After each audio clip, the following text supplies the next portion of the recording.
J'aime beaucoup cette scène de Jésus avec la Cananéenne. C'est une scène qui est rude. C'est une scène qui nous heurte. C'est peut-être pour ça que je l'aime. Pourquoi Jésus refuse-t-il un miracle à cette pauvre femme cananéenne? Parce qu'elle est païenne? Mais depuis quand Jésus fait-il des faveurs à ses partisans? Puisque Jésus est venu pour sauver tous les hommes, il doit bien y avoir quelque chose de plus profond que Matthieu veut nous faire comprendre. Alors, premièrement, la femme, chez Matthieu, est décrite comme une cananéenne. Alors, Canaan,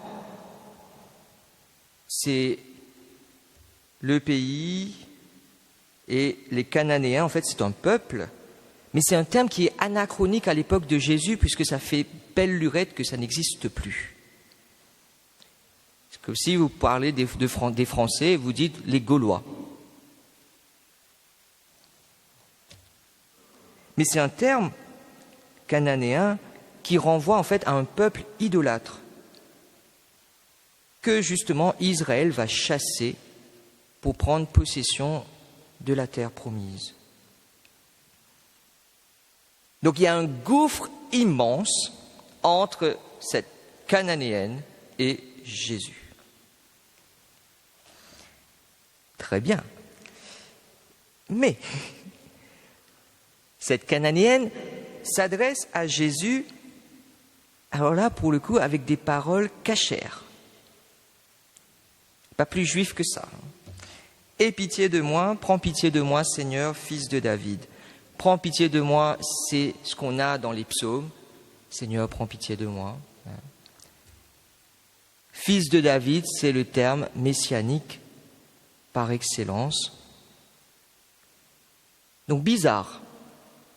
Elle qui est cananéenne, qui est censée ne pas comprendre la foi juive, ben voilà qu'elle utilise ces paroles. Très bien. Et ensuite, la femme reprend l'image de Jésus avec le pain, les chiens et tout ça, les petits chiens, mais elle passe du mot enfant au mot maître. En fait, ce qui se passe, c'est que la femme reconnaît l'élection d'Israël. Elle reconnaît que Dieu a choisi ce peuple et que ce choix, comme dit saint Paul, est irrévocable. Mais elle croit aussi en la bonté infinie de Dieu. La grâce qui est accordée à Israël surabonde sur les païens. Quand Jésus lui dit « Femme, grande est ta foi », Jésus ne loue pas d'abord la confiance de la femme pour sauver sa fille, il loue la foi de cette femme dans l'élection du peuple d'Israël. Israël est élu par Dieu, pas pour être meilleur que les autres, mais dans le but que les fils de l'étranger s'attachent au Seigneur et que le temple de Jérusalem devienne une maison de prière pour tous les peuples. C'est ce que nous avons entendu dans la première lecture. Le salut est universel. Il est catholique. D'ailleurs, c'est ce que veut dire le mot catholique. Catholique signifie selon le tout, en gros, universel. Quand dans le credo je dis « je crois en l'Église catholique », nous allons réciter cela très bientôt, eh bien, nous croyons que tous les hommes sont appelés à faire partie du peuple de Dieu. Nous croyons que la grâce de Dieu surabonde et dépasse nos frontières, nos catégories. J'ai un petit témoignage à faire. Depuis l'été, je me retrouve à ouvrir les grilles de l'église très tôt le matin. Et je bosse. Et il y a un SDF qui était devant. Et en fait, ce SDF m'a rappelé, vous savez, le pauvre et Lazare, là, enfin, oui, le pauvre Lazare. Et du coup, à un moment, voilà, je commence à lui parler et tout. Et là, je découvre en fait que c'est un mec qui a la foi. Donc, on a discuté tous les matins, voilà, on disait bonjour et tout. Et à un moment, il m'a même aidé pour ouvrir les grilles parce qu'en fait, j'ai pas beaucoup de muscles. Et c'est quand même très dur, ces grilles, à ouvrir. Donc, voilà. Seigneur, oui, ta grâce surabonde. C'est pas une personne avec qui j'aurais probablement parlé, mais j'ai fait l'expérience de cette grâce de Dieu aussi dans la vie des autres. Mais attention,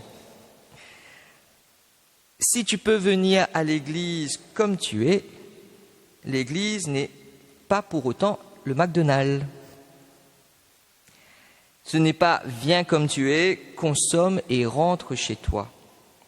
Non. Dans l'église, tu viens comme tu es pour faire une expérience, pour faire une rencontre avec Jésus qui te transforme en lui-même.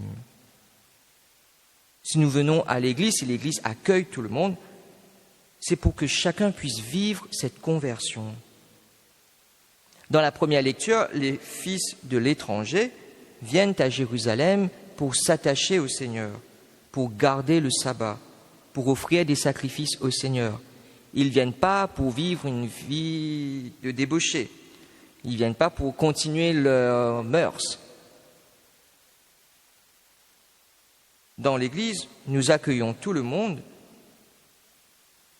pas pour faire un petit club très sympa. Non, nous accueillons tout le monde pour qu'ils puissent vivre cette conversion, pour qu'ils découvrent toujours plus cette grâce de Dieu et qu'avec cette grâce, ils vivent toujours plus selon la volonté de Dieu. Je vais vous donner un autre témoignage. Il y a une semaine, il y a un gars qui est venu, qui s'est mis au fond du canapé, enfin sur le canapé, au fond de l'église, torse nu. Et il me dit... Ah ben ouais, je suis chrétien, je peux venir, je suis chez moi.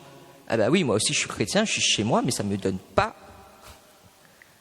le droit de me mettre torse nu devant les gens. Donc l'Église accueille, oui, comme cette Cananéenne, mais c'est pas venez, venez, venez, c'est venez et rencontrons Jésus. Eh bien, demandons à Jésus la grâce d'être transformé, la grâce d'une conversion intérieure. Comme la femme cananéenne, puissions-nous dans notre cœur, de tout notre cœur, dire « Prends pitié de moi, Seigneur, fils de David ».